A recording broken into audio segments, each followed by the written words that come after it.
Good morning. We'll call the meeting to order for the day. First item is approval of the agenda. Move approval. I have a agenda addition, if you don't mind. We do have a PIC committee meeting earlier, so we'll have Lori come up to talk about a staffing request for the motor vehicle. Oh, okay, yeah, Sorry. that motion was with, there's two additions, or three additions, I guess. And who seconded? I started it, or Kevin started it, I'm sorry. Okay. We have a motion and a second to approve the agenda with the additions. All in favor signify by saying aye. Aye. Opposed, same sign. Motion carries. Citizens to be heard. Seeing none, we'll move on. Approving of payment of bills and vouchers. Move to approve. Second. Motion and second to pay the bills. All in favor signify by saying aye. Aye. Opposed, same sign. Motion carries. Approval of minutes from the June 16th and 25th, or 18th and 25th meetings. Move approval. Second. Motion and second. All in favor signify by saying aye. Aye. Opposed, same sign. Motion carries. Come on up, Joe. First item is Spargo-Mort Economic Development Corporation initiatives. Joe Razzle. Good morning, everyone. All right, Joe. Use this mic. Sure. Oh, that's what it You says. can get doubled up. Oh, I'll get doubled up here. Excellent. How's everybody doing this morning? Good, good. Hopefully, everybody's floating at Yeah. least from last night. Well, thanks for the opportunity to give you all an update on the work that the EDC is doing. I think for some of you, maybe the last time I was in front of you was with my partner Bree at the Clay County Municipal, or I'm not sure the exact title, back in January, where we presented on kind of the dynamics changing of workforce and entrepreneurship. Obviously, I'm here for a different purpose, which is to focus on the EDC. There's a lot of difference with what's going on with workforce today and innovation, entrepreneurship, and kind of the core mission of the EDC. Maybe first off, to thank you for the continued support of the work that we're doing on behalf of the entire region. I know you guys have been longtime supporters of the EDC and our work, and of course Kevin and Grant for your time and service on the board, and Grant, yours on the executive committee for the EDC. So I know some of you are well versed because of your time in meetings with me, and maybe for Jim and Frank and Jenny a little bit less, so I'd welcome the opportunity to take any questions you have at any time. Maybe I'll start off first by not making an assumption, because I've done that before and it's come back to bite me. And that is, what's the role of the Economic Development Corporation? I've been doing this work for 25 years in 3 different states and 6 different markets. And something I learned early on is that when we talk about economic development, even my family members in doing it for 25 years can't quite explain back to me what I do.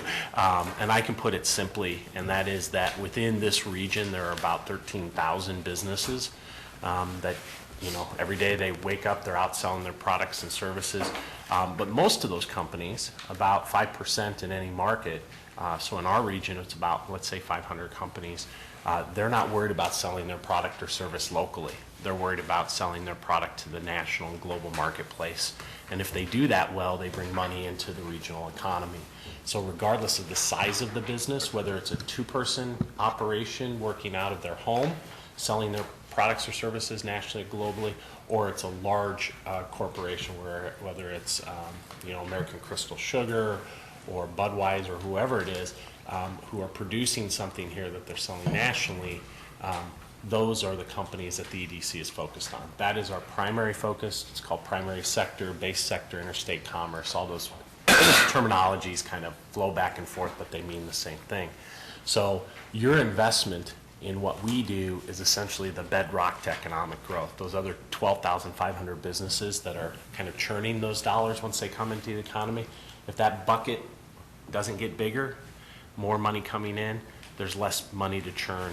And it sometimes people look at it and go, well, you probably serve the big businesses like the hospitals. Well, actually, they're not our client, because if I broke my leg this morning, I wouldn't be driving to Tulsa. I'd get it done here. But if I were in Tulsa and broke my leg, I wouldn't be getting in in a car or plane coming to the region here. So that's the fundamental difference in why we focus on primary sectors, because they're kind of the drivers of the economy. And in the last 5 years, and we haven't reported these numbers to you in this setting, and even to our board up until late last year. In the last 5 years, we've had the opportunity to assist 125 different projects. So that's various companies within the region who are all primary sector. We've helped them, and in doing so, those companies have invested over $330 million in just direct cash investment just in their businesses to grow their businesses within the region. And of those 125 projects, and these are conservative numbers I'm giving you, we hired an applied economist out of NDSU to do some impact analysis. Again, these are things that probably haven't been reported here at this commission in the past. But what we wanted to do was to try to understand what kind of impact do those projects have on the local economy, on the regional economy. And those 125 projects, at a bare minimum, we know, because the companies told us, created over 2,000 jobs. Just those companies themselves in the last 5 years within the regional economy, okay? What also happens is if those companies are investing, as I said, the local businesses get some of those dollars and they trim those dollars. And people buy homes, or they go out shopping, or they go to a doctor, or whatever it might be locally. And we know through the analysis that was done for us that those, what we call indirect or induced economic impacts, is about equal to what the direct were. So again, the importance of helping those primary sector companies is what leads to kind of this ripple effect in the overall marketplace. So what we wanted to do was look at our recent past history to gain some kind of understanding of what impact has that had on the various parts of our economy. Tax base, for example. So we know in the region, about $8.7 million went back to the counties, went back to Clay and Cass County. Now of that, about 15%, and we're estimating here, but we're trying to take a low estimate across it, about 15% of that would have been generated for Clay County, okay? That's about $1.2, $1.3 million. And so your investment in the last 4 years has been about $380,000, so it's a little over $3 to 1 return. And that's what we're trying to do is you have expense sides to your business, and some of those expenses lead to generating revenue, and the EDC should be one of them, or else you shouldn't be investing in what we're doing. So right now you're getting, at a minimum, a little over $3 for every dollar that you're investing in the work that we're doing. And we appreciate that very much. But I've talked to Steve about this and others. It's how do we show an ROI to our work and to you in a meaningful way. So I just wanted to share that with you. And then what we provided in the board packet for today is our plan of work going forward. So what we decided to do was say, okay, you know, economic development generally doesn't happen like equally every month or every quarter or even every year. So we wanted to take a time frame from which to focus our efforts and our plan, and we looked at a 3-year time horizon. So inside these packets at the top is a list of our goals over the next 3 years, this being the first of those 3 years. And what we've done is we've set a goal of 85 primary sector projects. Now that's all these are stretch goals. We looked at the total over 5 years, and we said, what can we do in the next 3 that's anywhere from 10 to 15% more in terms of project, capital investment, jobs, and those types of things. So that's what's noted here. This is where we're focused. This is where the staff's focused. This is where the board's focused on driving these projects. 85 projects, $250 million of capital investment for the region, 1,500 new direct primary sector jobs, and just shy of 1 million square feet of new utilized space in the market. The rest of the document that you received are the plans of work for this year to accomplish this goal over the next 3. So we'll come out with a new plan that the board will approve at the end of this year for 2020, and then one for 2021. But the whole intent here is to stay very focused on the core work that we do to support primary sector companies. That core work is really in two major areas. It's what are you doing to support the businesses directly? And there are three types of primary sector businesses. There's the existing companies that are here, as I mentioned, probably in the neighborhood of 500. There's the recruitment of business, which this region through the EDC hasn't done for probably 8 years because of some concerns with workforce. I'm a different cat when it comes to that. I think you have to address workforce and recruitment both at the same time. You got to recruit people and you got to recruit businesses, because if you're going to recruit people, usually the question they're going to ask is for themselves or their significant others is, if it doesn't work at this place that I'm working at, what other opportunities do I have in the market if I'm going to move myself and my family to the region? So we're focused a lot on various things we're doing for existing companies for recruitment, and then continuing to do things on the entrepreneurial front. Jenny, did you have a Yeah, question? so I appreciate this. My question, obviously we all get the greater collaborative effort Yeah. and understand it. In terms of the EDC goals for the next 2 years, is there a percentage in which that you hope to see development in Cass or in Clay? And just to give me a little bit of an Yeah. understanding. Yeah. Are we focused on, 900,000 square foot of new stuff in North Dakota, Minnesota? Yeah. I'll just say at a macro level, my job is the allegiance to the region. Right. And so it's to work with Steve and you Yep. to say, what policies do we want for Clay County? It's to have a good relationship with the city of Moorhead, for example, in Dilworth, in Barnesville. And so we're out working with those communities, especially Moorhead in the last year. I've been here a year next week. Yep. And we've put together a 2-year agreement with Moorhead to work on various initiatives. For me, what really matters is that they locate within our metro, because, for example, every day 12,000 people leave Clay County to go to Cass County to work. Right. Microsoft is a good example, Right. right? So if we can continue to support Microsoft's stability and growth here, we know that's going to benefit the whole region. Right. Obviously, and this would make complete sense, is you want to see more tax base in Clay County. You want Right. to see more sales and those types of things. So it really comes down to what can we do together within the policies and focus and framework you want to work that lines up with our primary sector focus Right. to drive that. Right. But we don't have we want 10% to be here, 12% to be there between the individual counties or communities, because the companies are going to Right. kind of decide where to locate within the region. And I get that. I completely get that. Obviously, our allegiance at this table, Oh, yeah. Clay County comes first, and obviously we Yep. want to be part of the regional Yeah. piece. And while we feel investing in the common good obviously makes sense, at some point, we just don't want to be a housing only Yep. filter to Cass County. And Yeah. for lack of No, being no, able that to makes say sense. that the better, but I just want to make sure that at some point, we just continue working towards making an environment in which it makes sense in Clay County too. Yeah, absolutely. I want to follow up to that, because those are good comments that Commissioner Mojo has made. And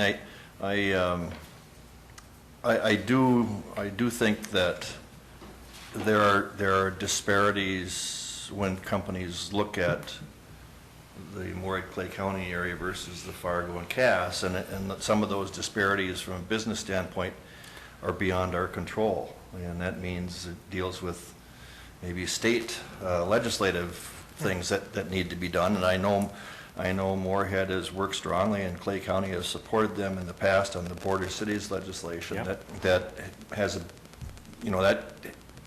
it's not perfect, but it helps give us more of a level playing field. Having said that, I don't know that we've done enough in that regard to research through why might a company not choose Moorhead or the industrial park in Moorhead versus Fargo. What were their determining factors? And I think that's important for us to be able to know those things. Absolutely. Right? So Yeah. that we can work towards improving those. Yep. And I think we need to look to people with your expertise to help us to try to obtain that information. No, you're absolutely right. And in fact, I mentioned the existing industry outreach. We've not done this in the past. We've started this year, and that is taking a very strategic approach to how we work with our existing primary sector companies.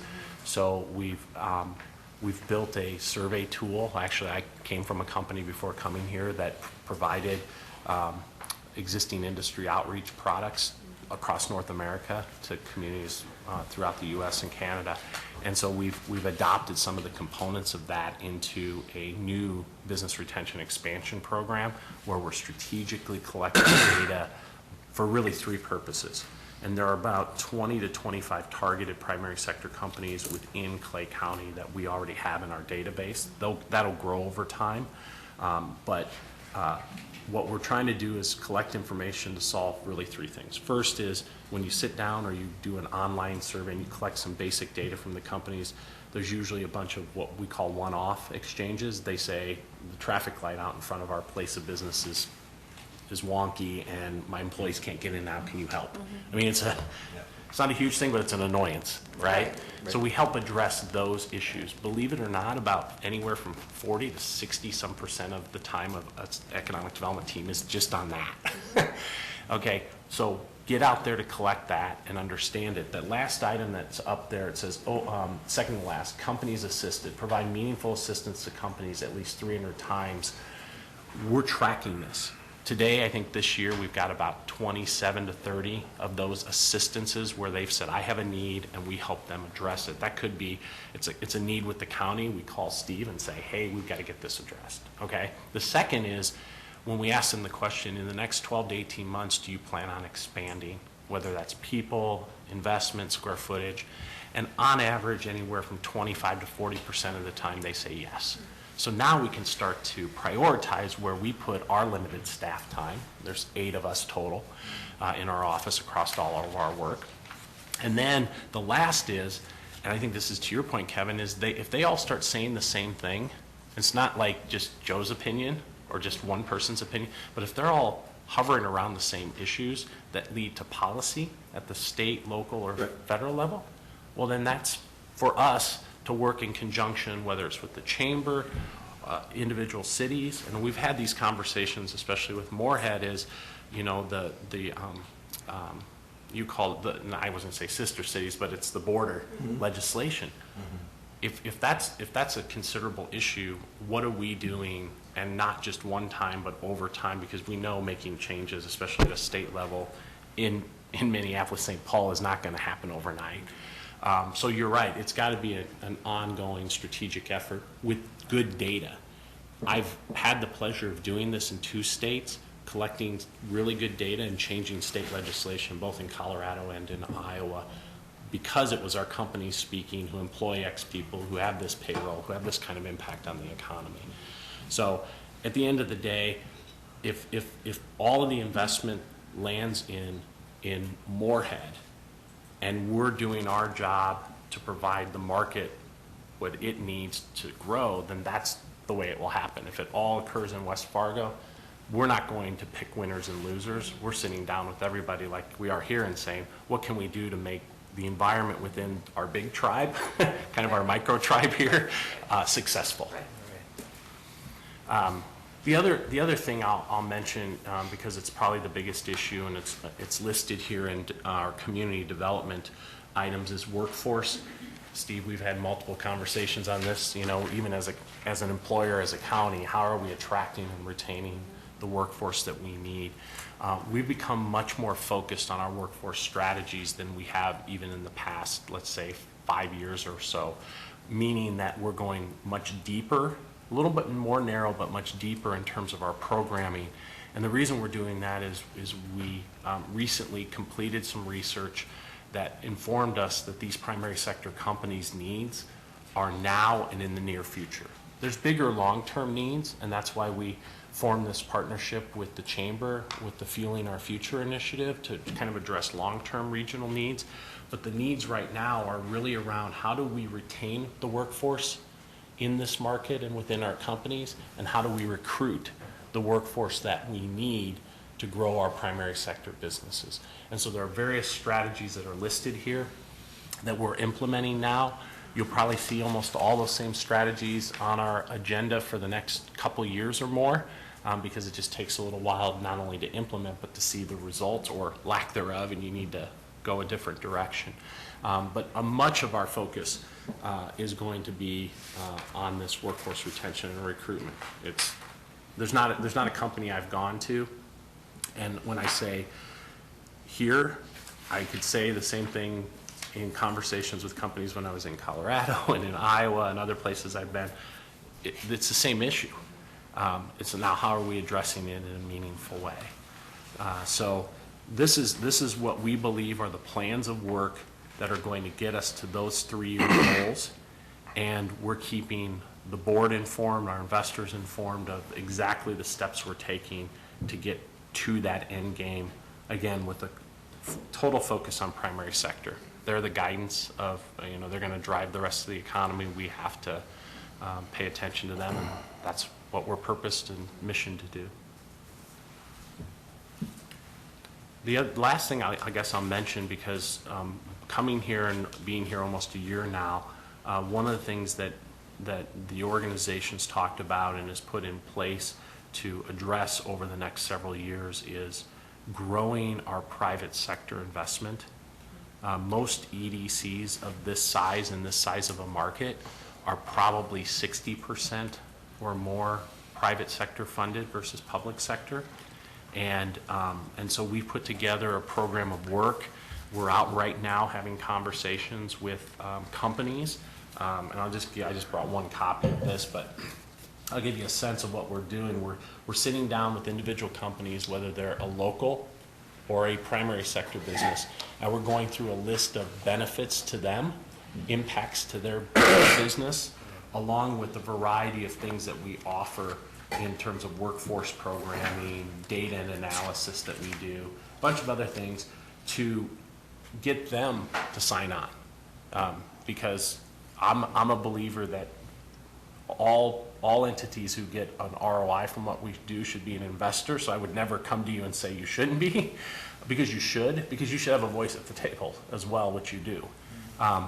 But over time, we need to see more private sector numbers and private sector income. And I know that was something that both Grant and Kevin and Chad Peterson and a few mayors and others said, hey, continue to focus growing that. So this has not been as a coordinated effort as we're doing now, and I just wanted you all to know that it's a big part of us growing the overall kind of operations. Great. No questions for Joe? What is your connection like with West Central Initiative in Fergus Falls? I mean, they have an initiative too to bring stuff in. Do you work with them at all, or because we're involved with them too? Yeah, well, because Fergus Falls is just outside of the county, right? It is. Tony? It is, right? It's in Oakdale County, but yeah, we belong to that West Central Initiative. Yeah. So I guess, do you work with them as far as bringing in businesses, or? I have not had the chance to build that relationship, but if that's something you want us to reach out and talk to them just to see what they're working on, and if there's an alignment, be happy to. Well, I was just at a meeting there yesterday, and Okay. that's what their goals are, bring in businesses and Yeah. stuff like that. And that's what your goals are, Yeah. so are we involved with 2 different companies here, bringing people in? Theirs is, Joel, I don't know how familiar you are with them, but West Central, and it is literally that, it's several counties involved. And it's, they do cover some of the same types of things. They look for businesses to come into, but it really expands more so than what we have here with the Greater Fargo-Moorhead Economic Development Authority, which is just that. It's more local. But I think Frank brings up, they do an awful lot of research. They're really a research. We get an annual report from them, and they really provide us with a lot of data specific to Clay County. Okay. You know, so I'm glad you brought that up, Frank, because I think that's something you should Yeah, we'll check reach into. out to them and see what they're working on. And again, my career, I've been 25 years working in this space and pretty much always at a regional level because that's how economies operate. And I've always been one to say, hey, we're going to partner where we either have like-minded missions, ideas, political capital, resources to drive that mission. So there's no reason to not reach out, and I will do that and Maybe just we find can out. have Steve send you, they have a website and everything too. Yeah. You can maybe, And there may be people on my team who have had a relationship. Could be. It's just not come up in the Right. time I've been here. The biggest things that have come up for me outside of our core work has been the Valley Prosperity Partnership, which we've been putting time and energy into on both sides of the river. We just had a conversation about this, you know, how much focus do we put in Bismarck versus St. Paul, and what is that focus when we can do that? The other is as I mentioned, the recently announced initiative with the Chamber on fueling our future. So, and each one of those three have different purposes. They weave together, but they do have different purposes. And if you ever have any questions about like, well, what's this versus that, and what are you doing here versus there, you know, please call me because I'd be happy to talk Well, in more our detail. emphasis yesterday at the meeting was that everybody, not everybody, so many cities are having their own economic goals. Barnesville has one, Perham has one, Pelican has one, Battle Lake has one. They all have plans for economic development, you know, and West Central has one, you know, so we're trying to get people to coordinate stuff, which Yeah. you probably are doing too. I mean, Yeah. not which you probably are doing that. I don't know, I guess I'm just trying to say, we got 2, 3 different people doing the same thing, you know, and which one should we be involved in? Fargo-Moorhead one, the West Central one? Just trying to get my, And I think those are very legitimate questions to always be asking. And I tell my team and the board, I said that we're not a charitable organization. We're here to provide ROI back to the investors. And if we can't show that, then you should question the investment or the level of investment. So maybe you're getting a great return from all of us, but we have to show that to you because I'm sure your constituents are asking you, why are we writing this check, right? What is it that they're doing, you know, to bring value to the county? Joe, I Yeah. see on our agenda, it says that there'd be initiatives and budget. Was there any budget? Well, I think Highlight. I think the request is just to continue to be at the level that you guys have been at, which is $100,000 a year. It's not insignificant. Okay. So that would be the request And to I had you. mentioned to Steve to maybe look at if we can increase it, we'll see. I mean, we're just getting started with our budget. Yeah, well, one of the things that I really, as I mentioned, want to do is over time, because it takes a little time, this doesn't happen overnight, is to look at where is our private sector total funding, where is our public, and what is the ROI back to all of you? I've done this in several states and several markets, and I will say that as public entities, the counties have taken on a higher percentage of the overall financial investment in what the EDC is doing than other markets that I've seen, okay? Now, some people go, why would you say that? Are you suggesting less? I'm not. What I'm suggesting is I think over time, maybe we all, meaning there's primarily 5 major public investors, 6 if you count Castleton through their Economic Development Association. And I just want it to be fair and meaningful for all of you. So that's why this isn't to ask you for a big increase. Right. Obviously, the ROI is there that I think we could show people why you're investing what you are, or even a little more, but I'm not here I was here as much to just give you an update, and I want to do that more often one-on-one, or as you feel it's needed as you're hearing stuff. Good. Anything else for Joe? Joe, did you want to plug your upcoming annual? Oh, thank you. So we have, if you haven't signed up, please do. This is July 23rd. It's at 3:30. It's at the Fargo Air Museum. Be our annual meeting. It'll go from 3:30 until you've done having fun, or 6 o'clock when they kick you out. But we're calling it our unannual meeting because it's not going to be a sit down at a table and get served chicken dinner and green beans.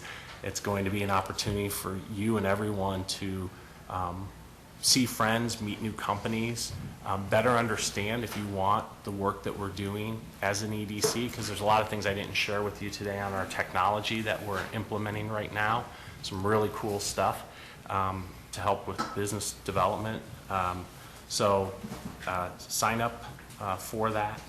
You can go to our website and get a link if you haven't already. Yeah, I think most of We all us are already. Oh, well, good. Yeah, Good. Tickets right there. Wonderful. I think most of us. There will we be go. there. Got your Eventbrite. Thank you very much. Thanks, Joe. Steve. Yeah, thanks, Appreciate your everybody. time. Thanks for the good update. Yeah. Good work.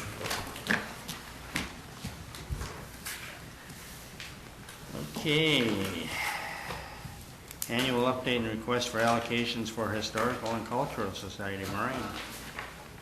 Good morning. Good morning.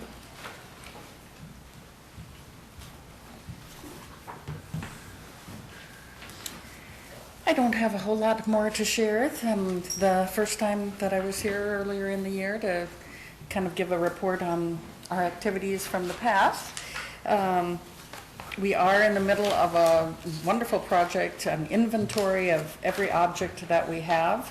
So we're going to find out exactly what we have and where it is. That's an exciting thing for a historical society to have that kind of intellectual control over the collections. Let's see.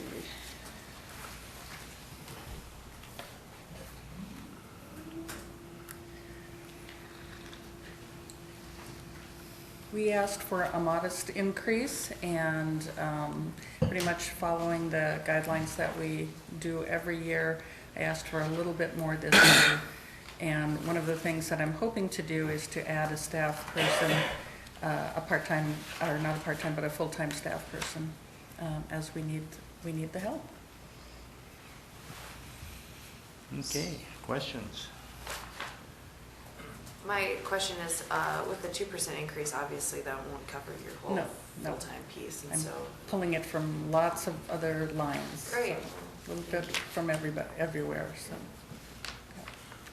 I don't know if you participate in some of this stuff. I mean, if you look at some of the stuff that is going on over there, Pangea, the German Fest, the Scandinavian Festival, I mean, when you see thousands of people there and stuff like that, it's really interesting what they're doing over there. And it's just trying to keep the community going and just emphasizing the different nationalities and stuff like that is really helping out, I think, our community to show what some of these other nationalities are doing. And some good, interesting stuff, programs going on over there.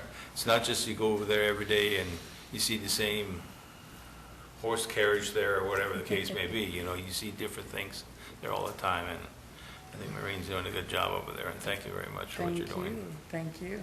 We do change out exhibits 8 times a year. And people don't realize that we're changing exhibits all the time, so there's always something new to see.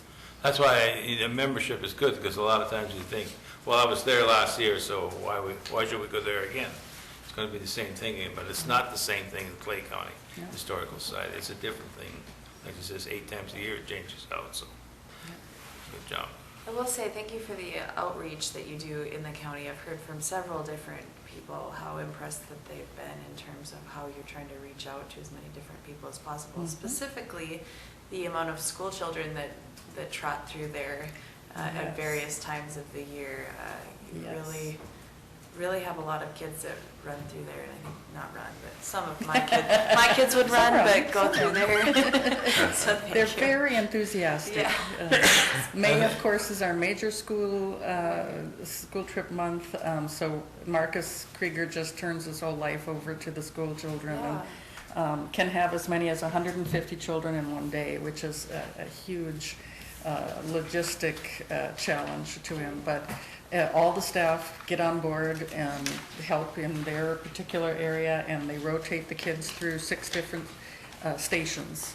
So they learn a little something about immigration, they learn a little something about archives, they learn a little something about World War I, you know, so they're circulating through.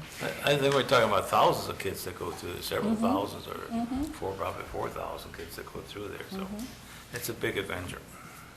And we've had an upswing in January and February of school groups coming in, which was a nice surprise for us during our quietest months. Even though there's construction going on and roads closed. Yes. They still get yes, there. Yes. Good information, thank you, Maureen. Thank you. Thank you for, as always, for the support. We couldn't do it without you. Thank you. Lori and Darren, why don't you guys, you want to come up, we'll sneak you in here and get the addition done, so a couple minutes. Morning.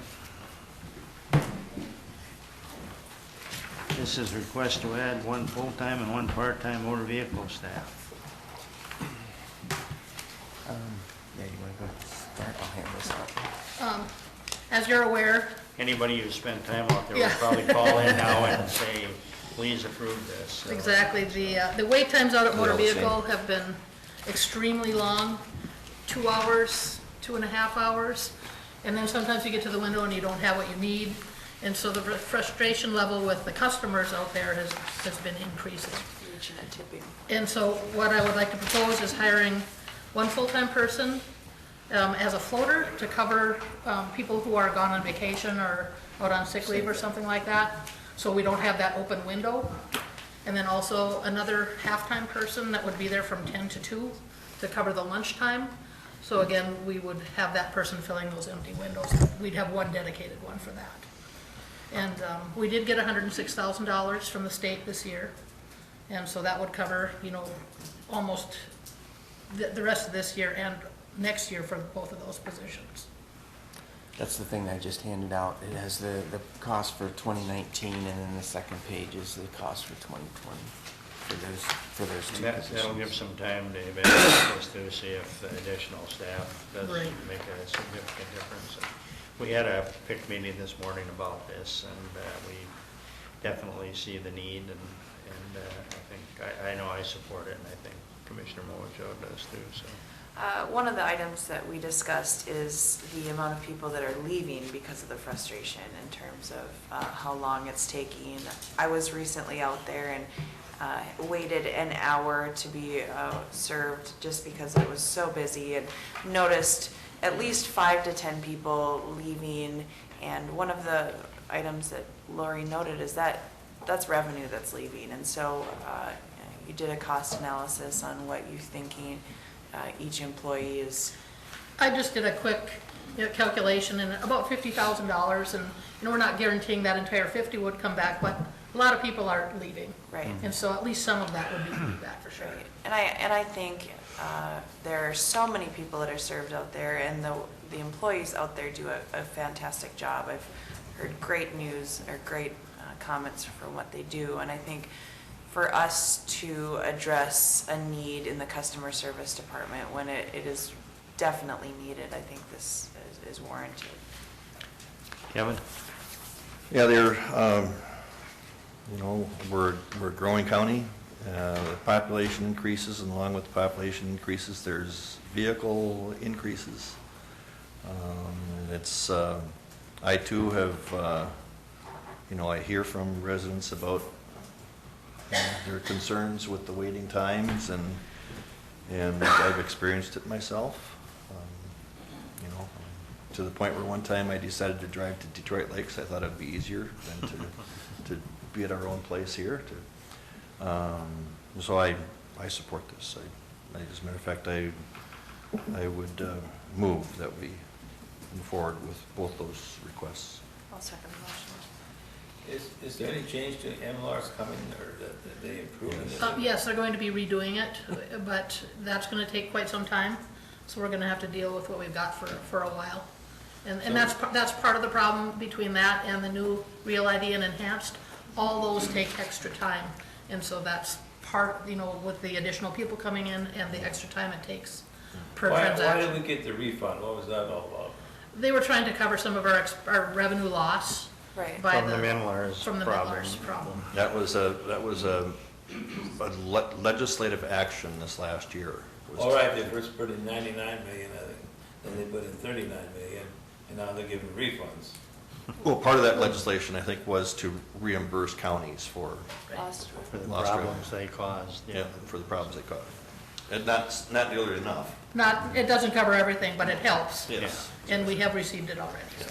I think another item that's important to discuss is the dealer piece. And so dealers are frustrated in terms of how quickly their orders are able to be processed, but also they can bring up to 5 transactions to the window, and that takes upwards of an hour. And so I think the customers that are just sitting in there are frustrated that someone's at the window for over an hour. And so I think to be able to add these extra pieces, to grab some of those dealer transactions and filter them through faster would be important. One of the other things we discussed at PIC was possibly having a individual there when people come in to assist them to make sure that they have everything in order, so they don't sit there for an hour or a half hour and then get to the window and find out that they don't have the necessary information and paperwork they need.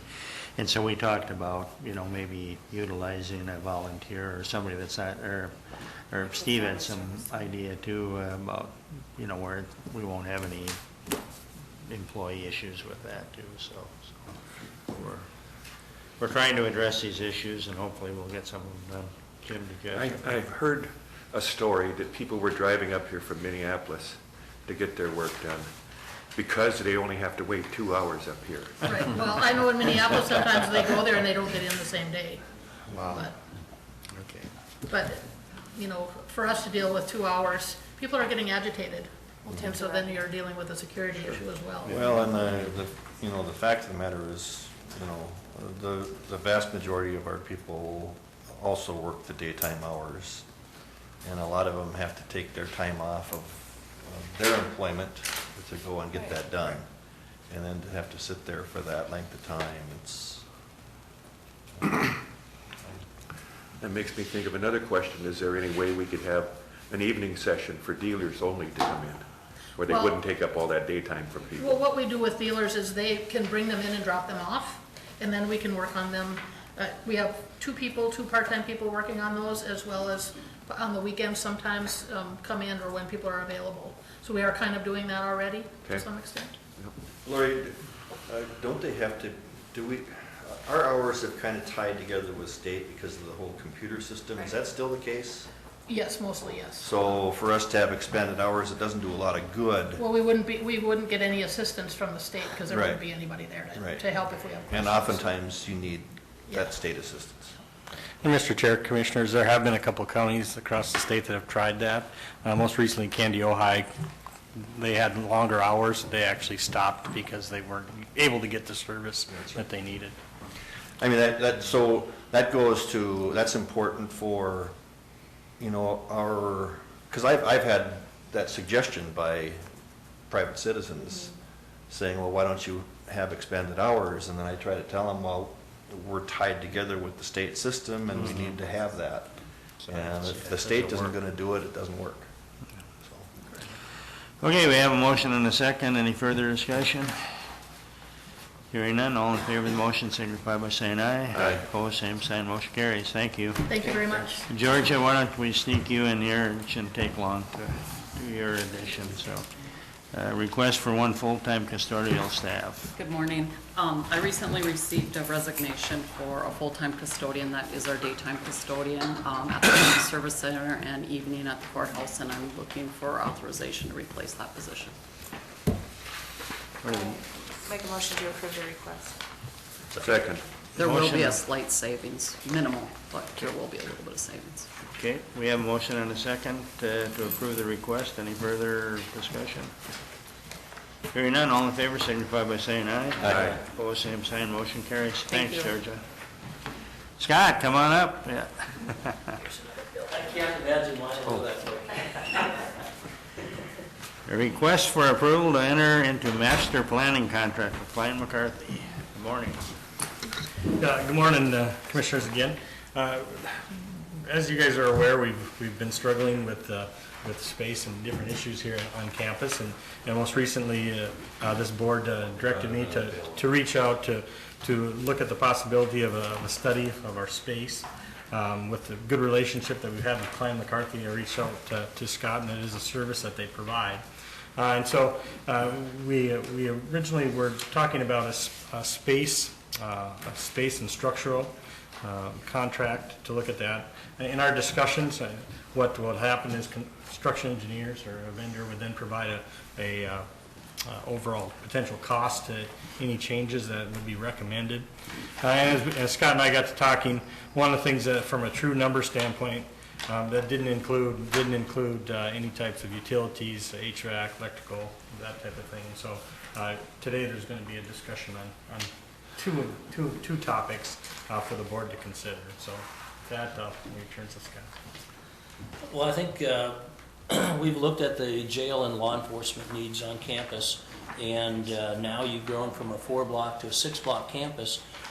The other needs that were never really looked at for a full county master plan really were the other occupants on campus, the family services building and the courthouse building. So those are the two buildings that we would look at, all of those occupants. This isn't necessarily going to turn into a building project. You have different options as people grow. Generally, somebody, either you add on to a building or somebody gets pushed out. Certainly in family services, you have different people that are leasing space. So if others need the space that are county entities, you have that option of addressing that through remodeling or building projects, or you can certainly end those leases and move those people out. So part of the analysis would really be going through, starting with questionnaires to all the department heads, really going through and analyzing who needs more space. I've toured the area and gone through that building. And one of the reasons that I would recommend the mechanical and electrical is you're walking through the hallways, you can feel significant temperature changes where somebody is sitting in their chair covered with a blanket and it feels like a meat locker in there, and you can walk 30 feet away and you can feel a huge temperature difference where it's really warm. Part of what ends up happening is over time, as spaces get remodeled, you can extend ductwork, you can modify the lighting and things like that. But what ends up happening is you don't always get the proper air circulation and the heating and cooling needs as things are adapted. So that certainly would give you the analysis of that to figure out, as we start showing, priorities of this department should be located next to this one. What we'll do is take a look at the mechanical electrical systems also and say, what would that need to do? Because those systems may end up being, your master plan could be 10 phases. One of them could be a mechanical electrical upgrade. You may do that as you remodel each piece and do that within each option. It may end up being its own phase as those go. So that would be the holistic view of that. Structurally, I think the county has contacted one of the local engineers that did the courts building here to verify, can it really go vertical? That's a question that has been on the table. We find a lot of times that the county's expectation is, yes, it can. And then when it gets analyzed, it turns out, no, it really can't. So sometimes those are the things that get value engineered out, or somebody throws it out there that, oh yeah, you could go vertically. Well, did you design it that way or not? So that's one of the things that's being looked at. I doubt the family services can go vertical, but the question's still on the table about the courthouse. So that would just be what we'd be looking at, putting that together. As I said, with the options we can give you with your goals and with the growths of the departments, figuring out what that long-term plan would be, and then breaking it up into different options. It might be, as I mentioned, mechanical system, a couple HVAC units maybe, as those fail, you replace them and that triggers a phase within an option. But taking you through that, like I say, your overall master plan could end up being 10 different phases, and just working it depending on what triggers it. A certain staffing amount might trigger it, a lease expiring, somebody moving out might trigger another phase. So those are just different things. So that it's not always a time phase, it could be other triggers. Okay. Questions?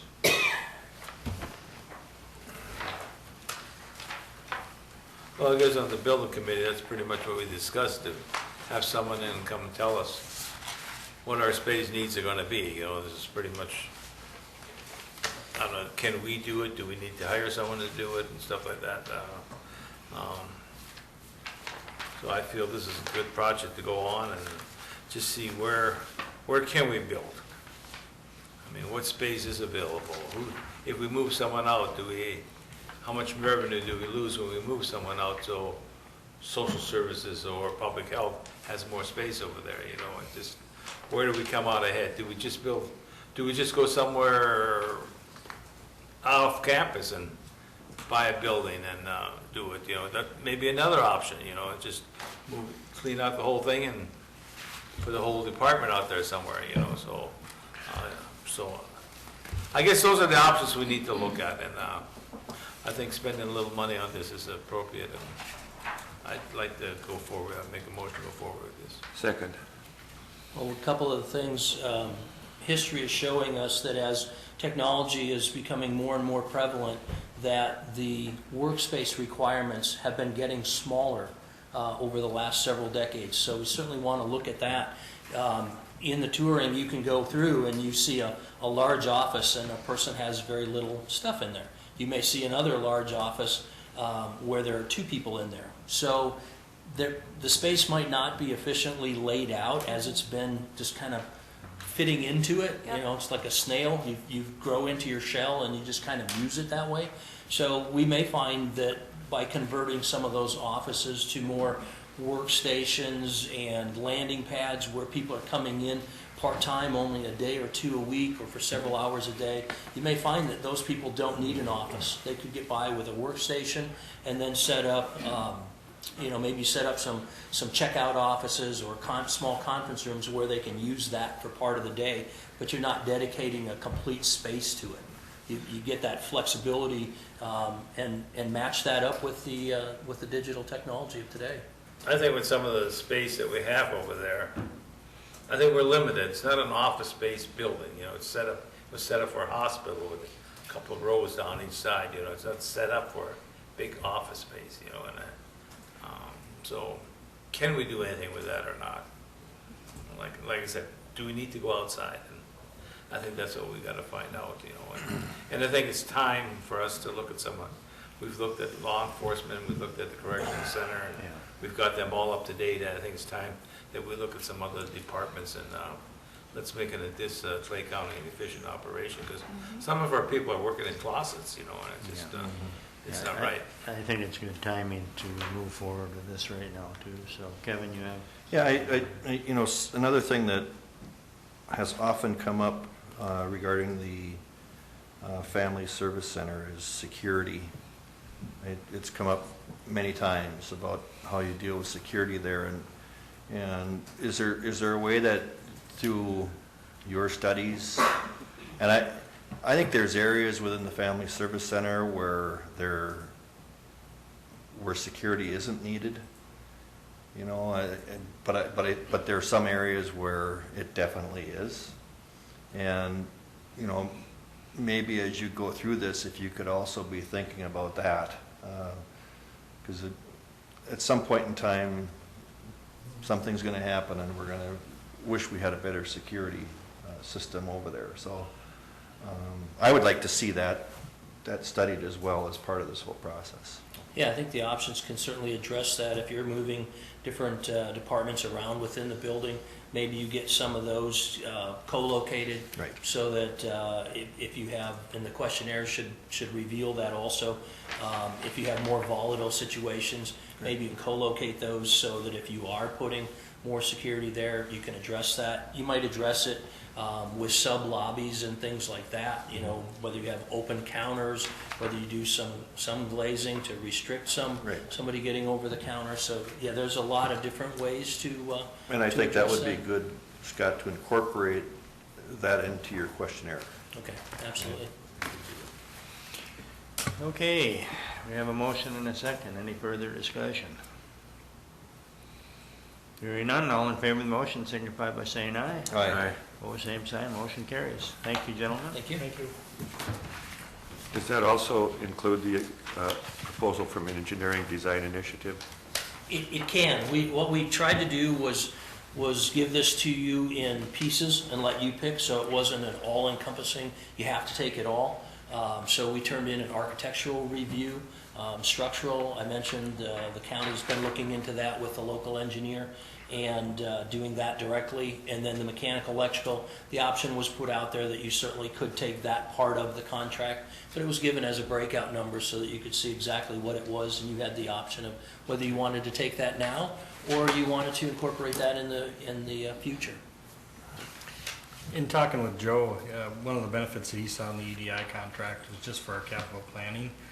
To have that data would be wonderful for him, is what he felt.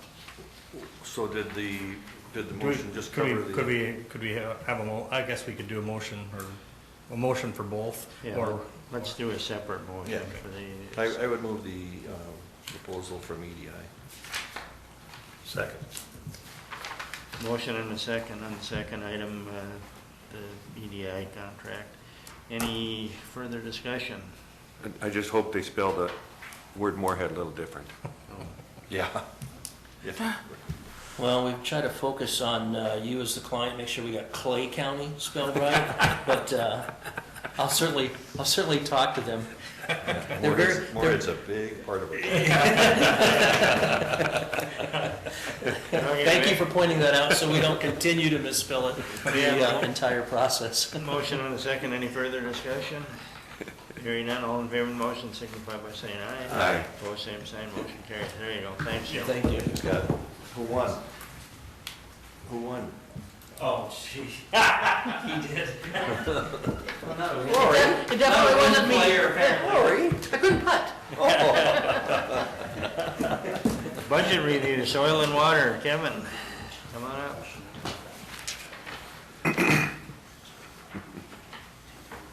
Geez, Lori, I had you pegged to.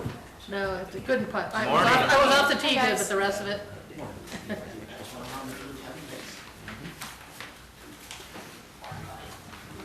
Hi, Carol. Good morning. Good morning.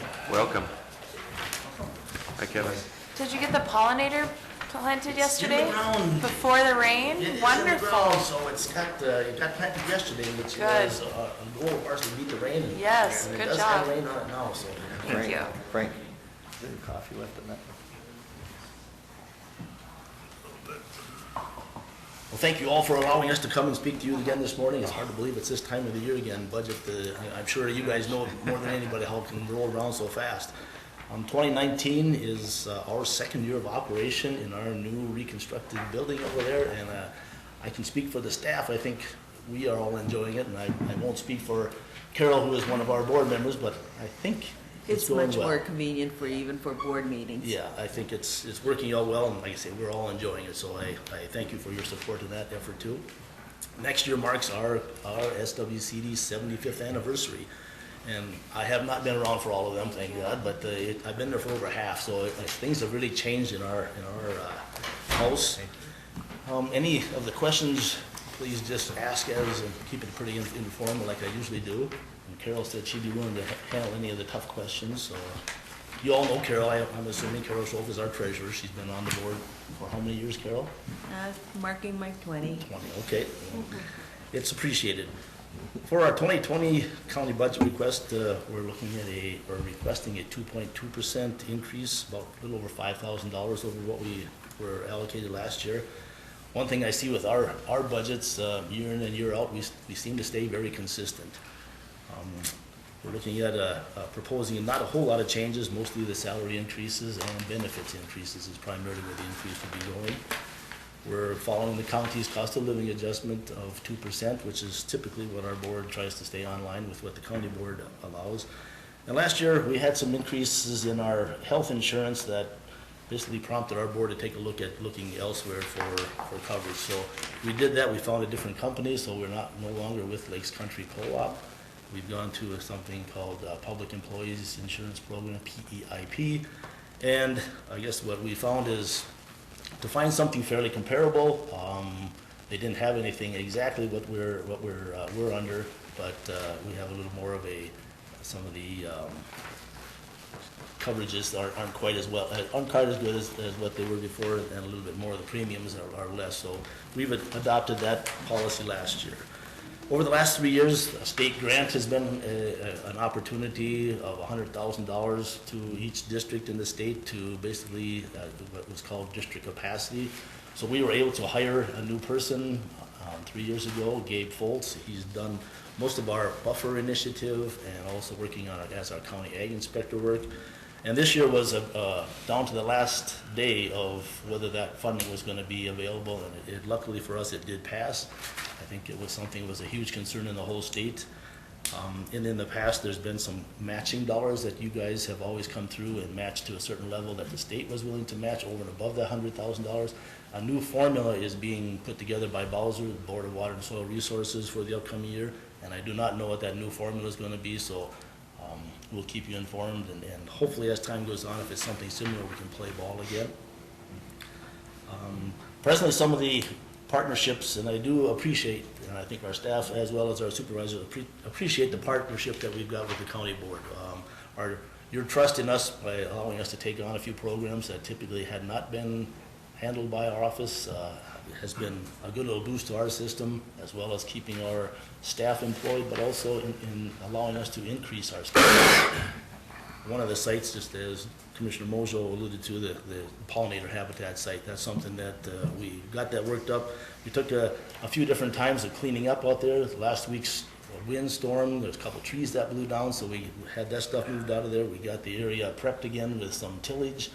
And yesterday we got the site planted, so that was a huge milestone to get that project ongoing. So hopefully everything turns out well.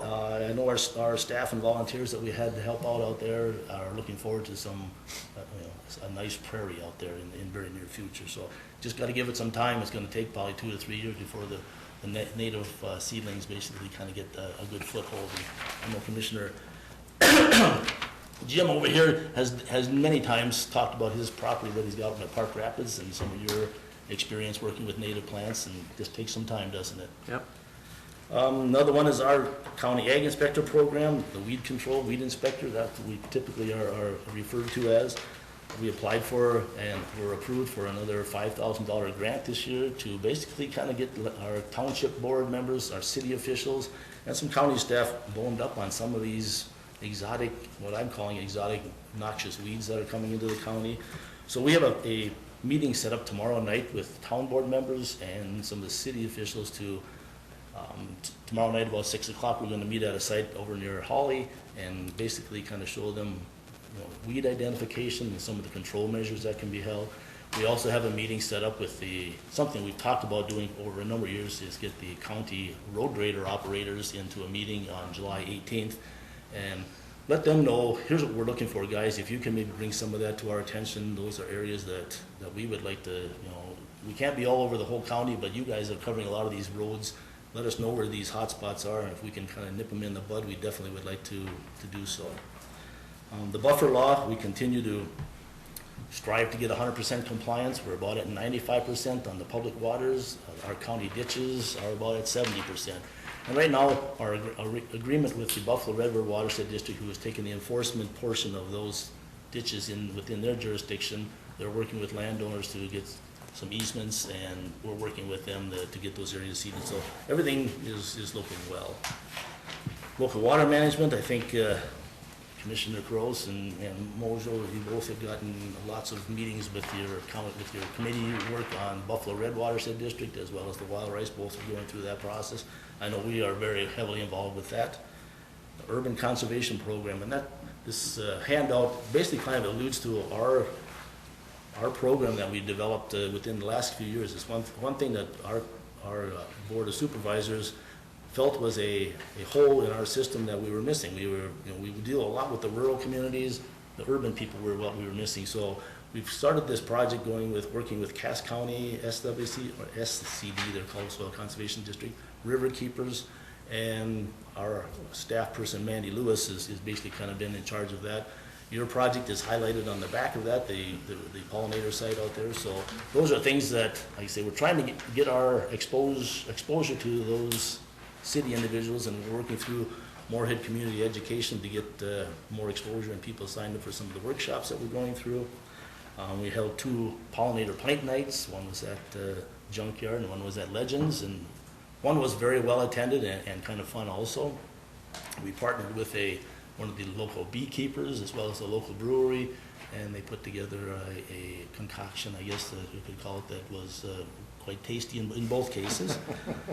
And also, I guess the new to us is the Aquatic Invasive Species Program that you just transferred us about a month and a half ago. We will be set up at the county fair booth in Barnesville during the whole event.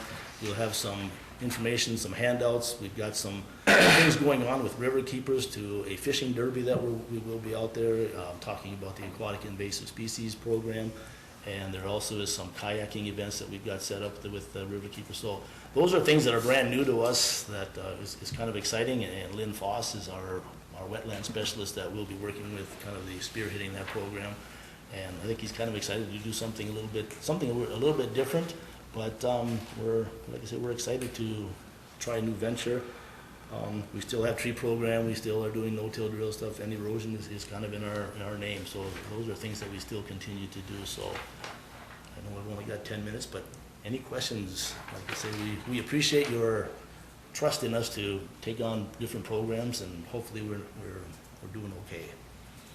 Great, questions? Just a comment. Yes. In your packet that you sent out, there's 2 points that I want to highlight, and I think that it's relayed as what your board members see, but I think that this county board also feels that the SWC is proactive and good public relations people. And part of why I feel like your office really completes the mission so effectively is because you highlight those 2 pieces. You're proactive in dealing with things, and if you've ever been in their office and somebody stops in with a question, the customer relations piece is so well done. And so thank you for the outreach that you do in the county.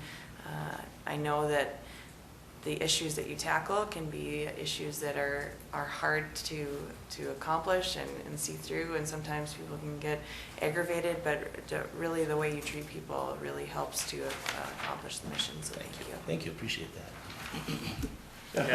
Kevin, I think Yes. you know, I agree with everything that's been said here. The one thing that I would like to see, you know, when you go through your budget request and your proposals, we compare proposed budgets for 2020 to what our proposed budget for 2019 was. Sure. But we never really see, for example, at the end of 2018, what actually happened. Were you able to revenues over expenditures or something? In other words, so It's kind of the actual versus what was proposed. well, yeah, so for example, in 2019, looking ahead, did you end up with revenues over expenditures? Were you able to increase the reserve fund? All those things should be taken into consideration for doing an actual budget for 2020. I see. Now, sometimes you're a little bit of, maybe a year behind in some of that because we have to establish your budget by September when we do our preliminary, but ultimately, you know, it's what if any went to reserves from previous years, where we at least have the option of looking at Actually what happened. Sure.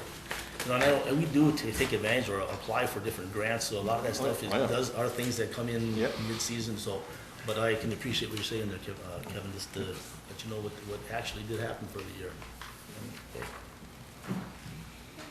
Okay. Any other questions? Kevin, Carol, thank you. Yeah, good report. Thank you, guys, appreciate your Thank help. you very much. Appreciate your trust in us, guys. You bet. And we do have a good staff, and they work well together, and work well with the board. And like was said, that the customers seem to be happy, Yeah, well, that's what even if counts. they come in mad. So Carol, you were on years ago when there was a lot of the issues regarding feedlots from years ago. Yeah. And I think the right move was for us to take that and have you guys administer that. Because I never hear of complaints regarding feedlots anymore. But I think at the time, we had a staff person that was about ready to quit. But he had worked it out, and he's got the personality for it. Yes. And he can deal with, people, and Yeah. so, yeah. So that's been great. Yeah. It's been, I think, a good move on your part as well, so, yeah. Thank you. Thank you. Okay, thank you very much. Okay, budget review, technology services and information, both want to come up. You guys like to work together, I know, so come on up.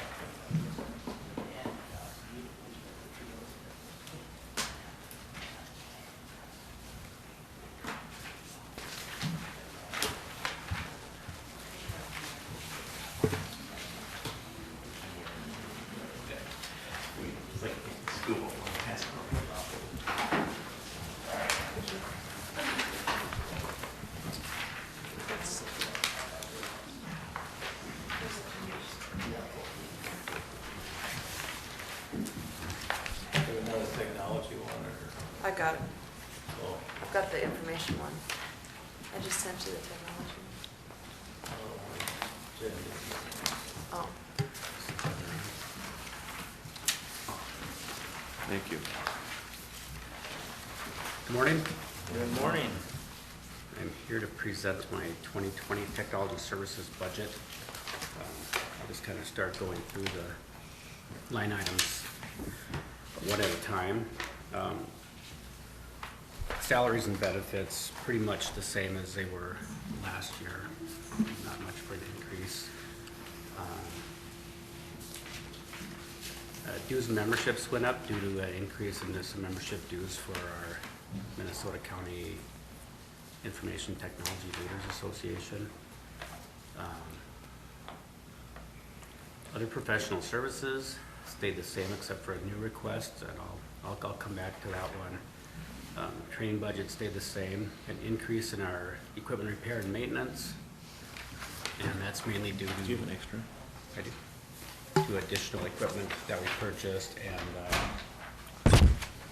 and increases on our maintenance contracts for our equipment. A small increase on our travel and expenses.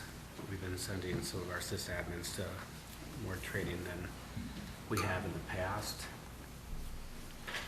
Coming down, DP supplies stayed the same as 2019. That's the line item where we toner cartridges for all the county departments, and any other IT, like office supplies, mice, keyboards, things like that. Computer software budget went up a little bit, and that was due to a new contract we have with Microsoft for our enterprise agreement. Went up significantly. We do a 3-year contract with them, and our new 3-year contract was up starting next year, this year. Equipment over 500, a slight increase there. Those are kind of where we buy, if we get new employees, where we need to supply new equipment for them, phones, or any other type of IT equipment that comes up during the year. It might be a switch in a closet or a new firewall, things like that.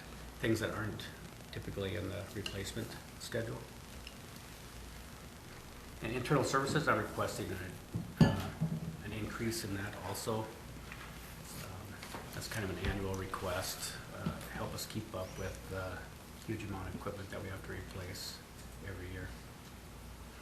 And getting back to that new request, so we want to change the way that we do our disaster recovery backups. Right now, we back up to the clients, and then we replicate off-site. We did a study earlier this year where we brought in all the department heads, it was late last year, but, and we asked them, you know, in a disaster, you know, what are your expectations of being able to get back up and running? And we were pretty surprised. You know, we were hoping for, well, you know, we get back up in a couple days, 2, 3, you know, but it was more like hours, you know. And that was true with almost every department. In our traditional way that we do our backups right now, it would take us days to restore data back to new servers. So we've been talking with vendors, and we're looking at a system where our backups are backed up locally, replicated off to the cloud, and they're backed up in such a way that during a disaster, we could spin them up and be back up and running in hours and meet those objectives that we discussed with the department heads. Has that been a proven process, or a proven software type of a? Yep. I mean, you know, I think of some disastrous things like Minlars where they tried something new and it didn't work. You know, I just want to make sure that we. Yeah, absolutely. There are many counties that are going to this. It accomplishes, you know, a couple different things. It gives you that off-site backup with a history, but that whole option of being able to spin up your services quickly too is mostly what that large amount of dollars is. If you look down further, there's a negative amount, and that's what it costs for our traditional software that we're using right now for our backups. That is included in the 2020 budget. If the 42,000 is approved, then we wouldn't need the 17.5.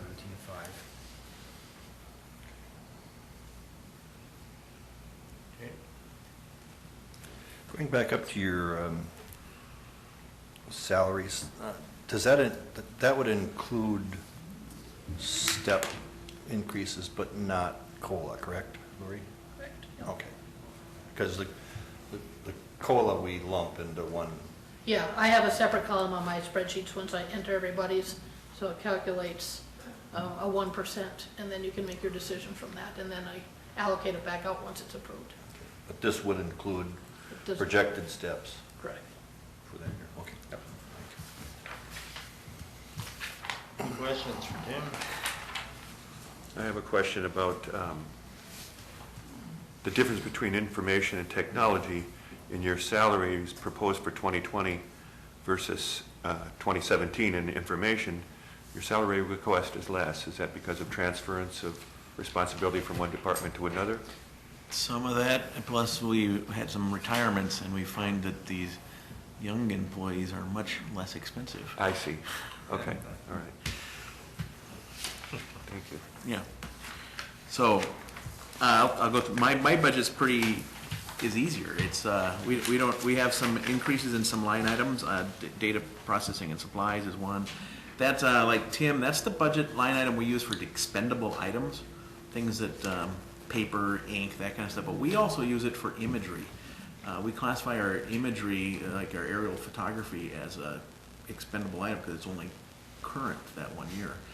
We're planning to do metropolitan imagery, which includes our major cities in the county every year. We do that along with MetroCog every third year. That will be taking place in 2020, so we need an increase to cover those costs, what we're expecting they may be. Put us on par about what our expected costs will be for all those things. The other increase we have is under software. Just like Tim does with our ESRI software, which is our GIS software, we have an enterprise license with them. We've negotiated a 3-year contract, and our contract is up for renewal next year. We've already had some initial talks, and the costs are going to be higher, of course. I'll be back probably later this year with that to talk to you guys and get you to approve it, but when we have the final numbers. But they've given us what they think the costs are going to be, so that we've included that now in the budget, so we'll be good with that. Besides that, yeah, we had some staff changes, so our cost for staffing is down. We moved some people to Tim, and we replaced some people, and So overall, my budget actually goes down a little tiny bit next year, so I should get a gold star. There you go. All right. You get it. I have, and while I'm here today, I have a couple other things I'd like to mention. One is the county surveyor budget. That's something that I manage. It is not here on this page, but you'll see it someplace in the process. That is actually what we use for our section corner remonumentation program, and we revamped how we do that a few years back, and it's been working exceptionally well.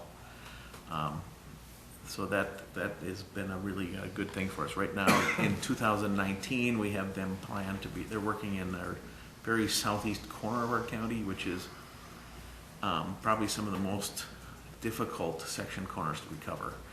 But we are working along with that, trying to straighten out some of those issues we had in Park and some townships with our property lines and stuff like that. So that's where we got them going this year. But that project or program works really well, and I'm glad we made the changes we did. One other thing I just want to mention about, we record and broadcast these meetings. The screen right above us right here is showing what's going out live. So if you want to know what we're sending out, that's it. It's a mirror of what we're actually sending out. We're working on changing how we deliver our video. Earlier this week, we moved all of our stored videos off of the server they were stored on. Now they're all on YouTube. And we hope to be streaming live to YouTube in the next few weeks. We had to buy some different equipment to try and make that work. But that will allow the capability of watching live meetings on any platform. Right now, it's not possible to use your phone or something to watch the live meeting. Right. So we're working on trying to make that work, and hopefully in the next few weeks we'll see that happen. And so for our viewers, it may look a little different when you launch the meeting at some point here in the next few weeks. And then lastly, I wanted to mention, you heard earlier, you guys were talking about space needs.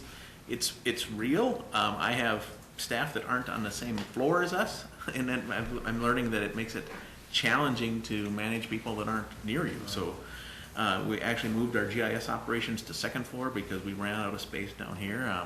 We've got our web guys in basically, it used to be meeting room C, that little room over here. So yeah, so when it comes to space, we're suffering. We just don't have enough room to put all the people we've got and all the things we need. Mark, I have recently noticed that some of the different municipalities in town are live streaming on Facebook important meetings that happen during the month. And it seems to me that in order to reach a different demographic, that may be something that we want to look into. I'm not sure if you looked into how we could or would do that, but I think it might be worthwhile. Yeah, we will. This equipment we're getting, it should allow us to stream either YouTube or Facebook, either one. Could you do it simultaneously on that I platform? don't know that yet. One of the issues why we've stayed away from Facebook for some things is because to use Facebook, you have to have an account. And we have some people that interact with us that don't like to make accounts on things, and that's one thing about YouTube, you can watch it anonymously. So as we've tried to keep our information in platforms that people can get to without them having to sign up for a service or an account on something. So, but we will have that, I hope, that capable. We'll look into it. And it just seems to be just to observe how, one, the different demographic, right, is Yes. what I said too, but Yes. to be able to quickly access, I'm on land management for in the city of Fargo, broadcast that, so to quickly see and Yes. access might be important. Yeah, we're always trying to figure out how better to do that. And some of it depends on what our capabilities are, and the other is what our departments want to do. Well, and I know too, you've said in the past that when a new job opening or a agenda goes onto the website, you update it to Facebook right away too, and that's not manned, so that's been part of a challenge. But Yeah, we use an automated process for that. Yeah, because our goal has always been to push them back to our main site so that they can get to it there. But yeah, we struggle with that about how to reach a different demographics because, well, even Facebook now isn't, it depends who you ask, it's for the old people if you ask some folks out there now. So we're constantly trying to figure out which piece is, or that's why we're trying to stay with some of the bigger platforms out there. I don't know. We'll try to adapt as fast as government can adapt. Right, and I don't know if there's an easy answer, but I think that there's so much that we're doing that people don't know about. And so even if it were some of these other committee meetings, is it worthwhile sharing those things so that the public can have a better idea of what's going on? Mark and I actually have recently had some conversations about, are there better ways, well, in addition to what you've talked about, are there better ways that as a county we can put information out for our citizens? And so we're exploring some of those options also. Absolutely. Yep. Okay, any other questions for these two gentlemen? Thank you. Thank you. Appreciate it.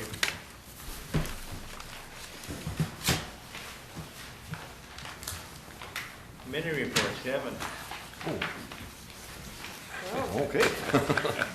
I'm going to start with June, we have 2 weeks here, so I'm going to start with June 25th. We had our insurance committee meeting, and we went through claims review. We voted to send out a RFP for medical, just to see how we compare. It hasn't been done in 3 years, I don't think, something like that. So there was some discussion about a market survey that was asked to be done. I don't think we did vote on to remove the triple gold. We did. We did, okay, yeah, okay, we did vote to remove the triple gold. But there was some discussion on what will become the new policy then that we use to determine the increases for all the plans. And then, there's been discussion, well, do you do a combination of all? Your committee voted. Yeah, the committee voted too. You still have issues to deal with the unions. Correct. Yes, Yep. yes, yeah. We could, and that's the ongoing challenge, is that the unions all have to approve that. And then on June 26th in the morning, we had the Prairie Lake Solid Waste meeting, and all is going well there. They are looking at doing some of the same work on the second burner that they did on the first one, which really made it more efficient. And we think that there's going to be money in the budget to handle doing that. But that plant is really doing well right now. Then on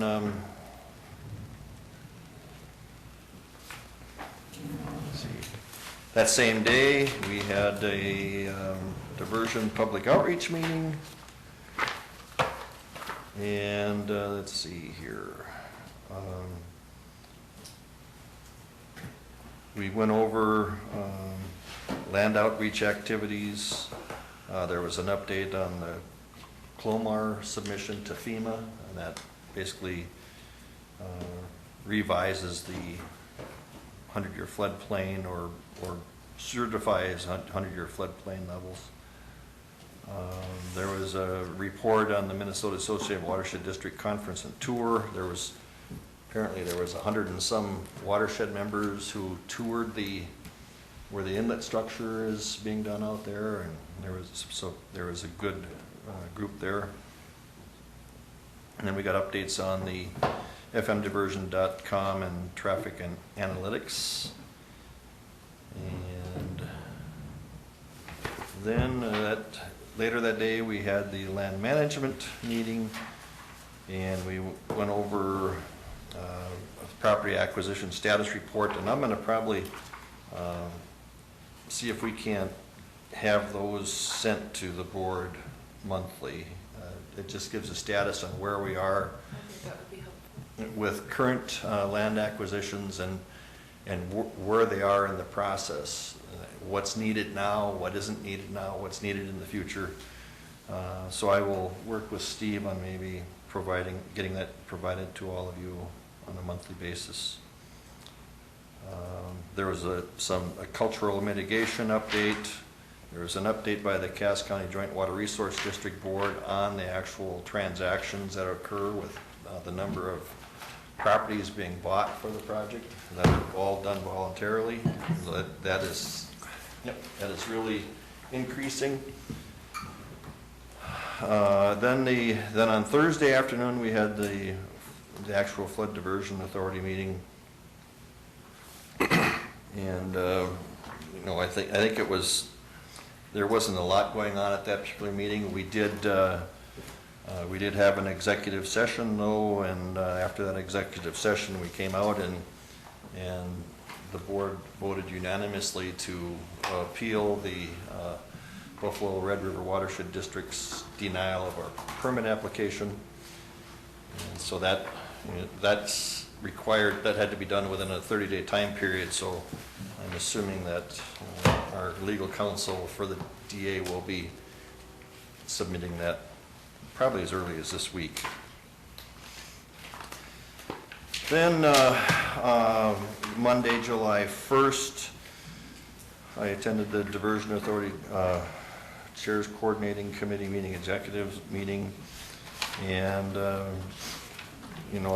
topics, of course, the continuing topics that we have at all those meetings seem to center around the Buffalo Red watershed, and there's some issues with Horace, and we get updates on lawsuit issues, whether they're federal or what have you. Colonel Calkins was leaving, and there's a change of command that actually is taking place tomorrow, I believe it is. And we have Jason Benson is going to go there for that. And then with the 4th of July week, that was all I had that week. And then yesterday, we had another Chairs Coordinating Executive Committee meeting, and we talked about some of the same things again. We know that the contested case hearing is now scheduled for June of 2020, so it's almost a year out, and again, it shows how this is going to just escalate costs by waiting so long. So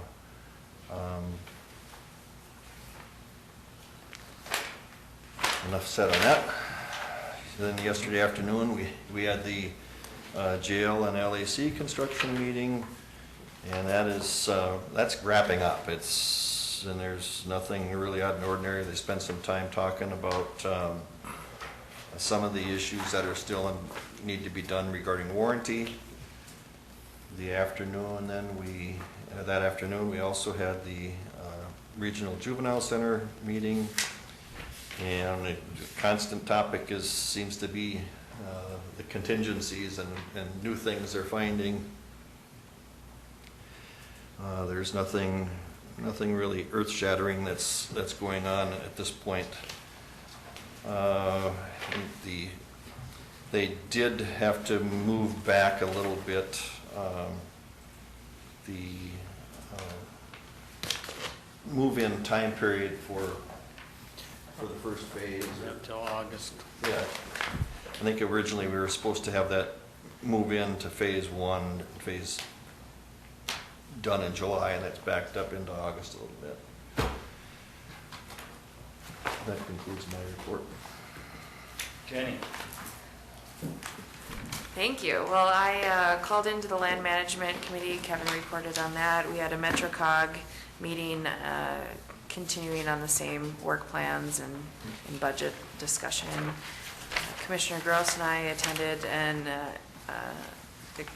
meeting with the extension to discuss the replacement of the current 4-H program coordinator who's leaving at the end of the summer, but also to discuss any future needs in terms of staffing in the future. I had a Lakes and Prairies meeting. We had an update on the audit. Everything looks good on that. Had a Finance Committee report following up on that, and they continue to do good things with the money that they're given. We had a closed session for the Executive Director and her performance review, and a update on Head Start. Their attendance was a little lower towards the end of the year, but thinking that was due to the weather challenges and some of the closings and illnesses that the kids may have had. And also had an update on the property in Wilkin County that they have acquired. Future building will probably happen within the 2 to 5 year range. And this morning we had a PIC committee meeting that we've already discussed. That, I think, concludes my report. Right. Okay. Thursday, the 27th, the building committee, Jim and I went to, which we pretty much had on the agenda today, so we discussed that pretty good. That's pretty much what we had wanted to do, is get some space analysis done. Then the University of Minnesota, there we're looking at the 4-H coordinator, and they're looking at adding some staff or in the next year or so. Yesterday, the West Central Initiative in Fergus Falls, again, I expressed my opinion of that with Joe here.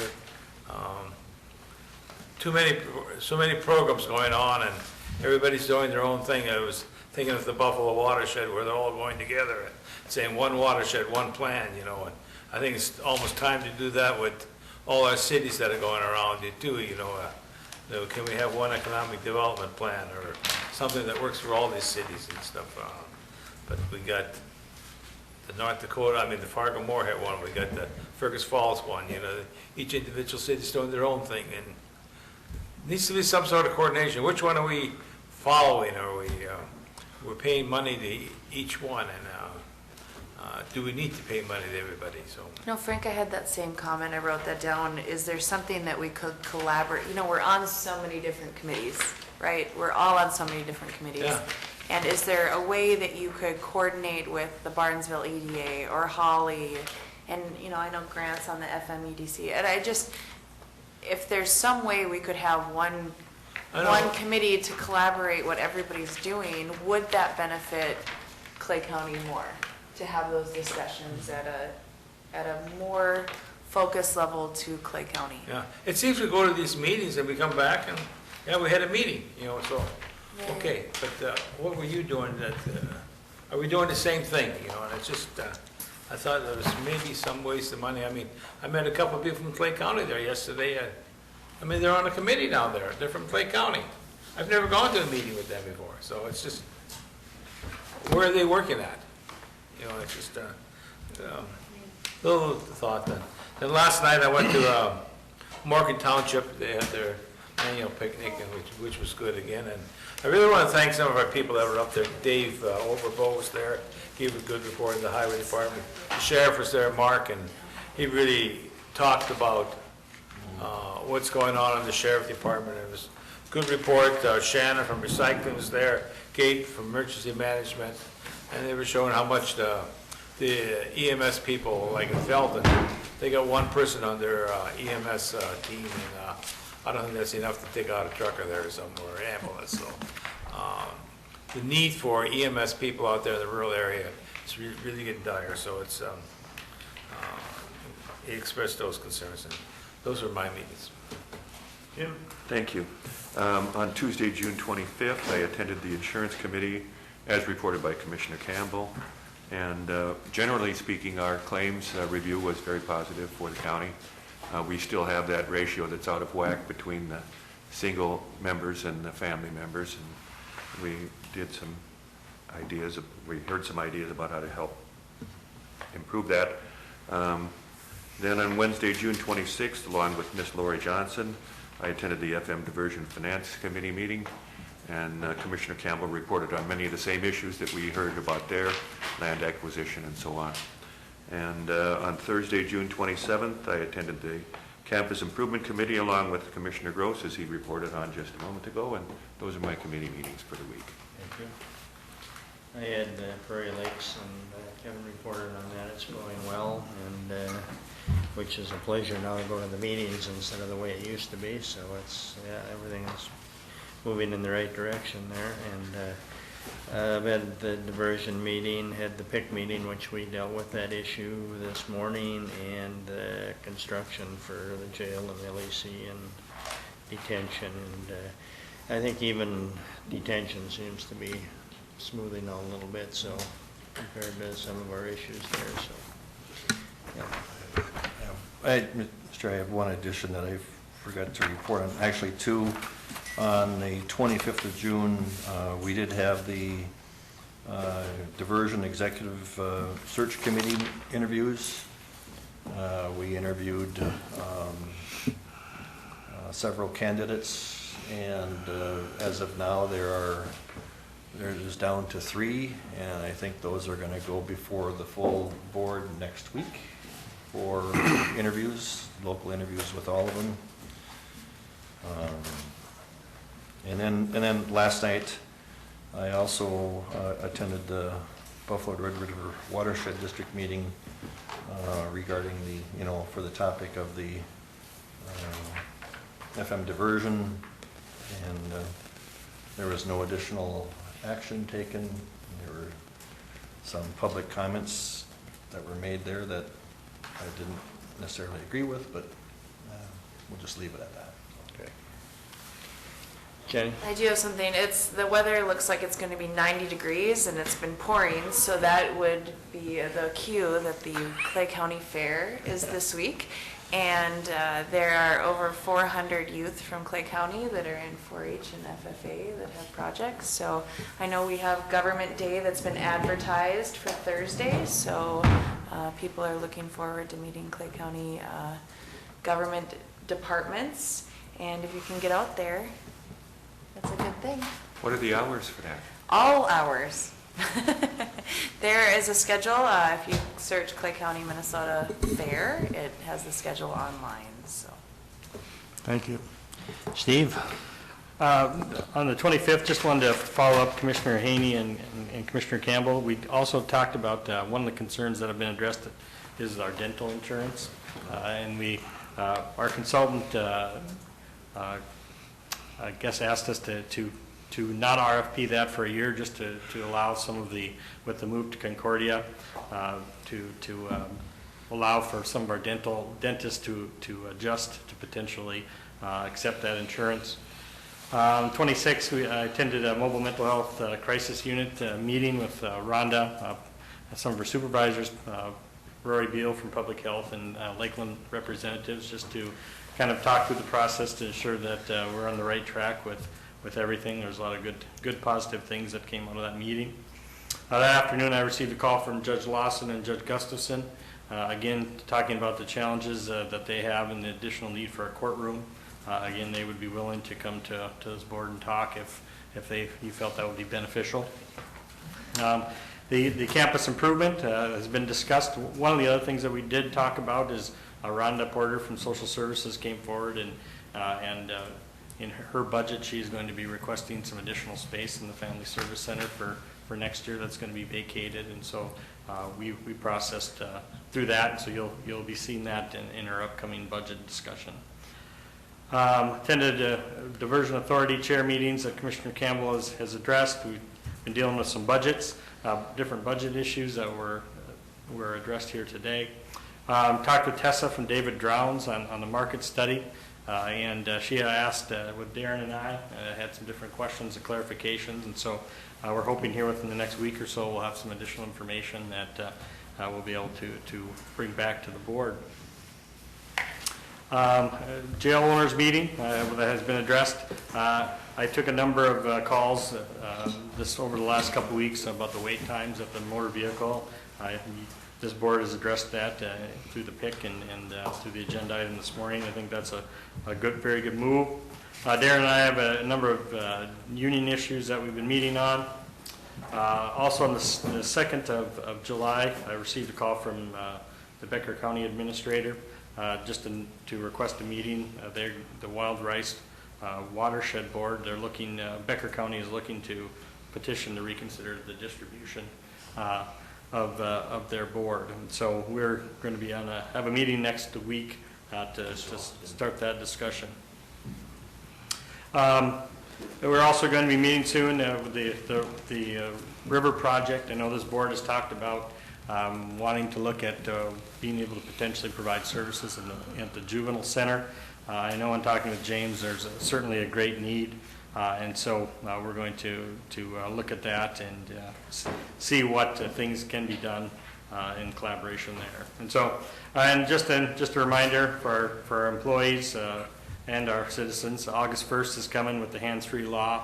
All of our fleet vehicles are outfitted with a holder for your cell phones, and so they'll all be getting emails here in the coming weeks as a reminder. So that concludes my report.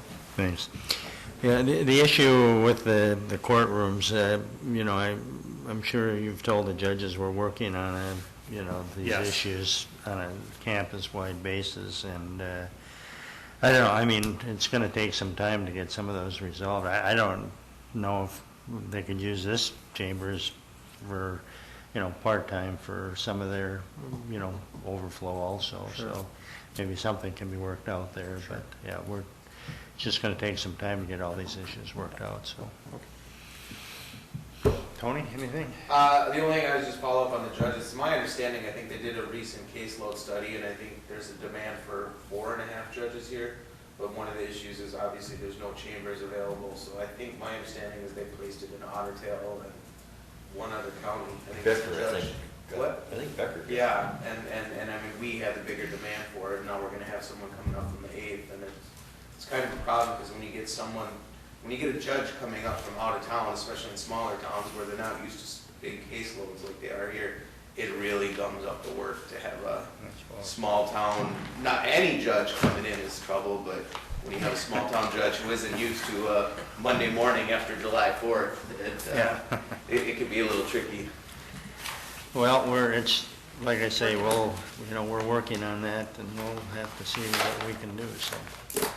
Colleen, anything else for us? We're adjourned.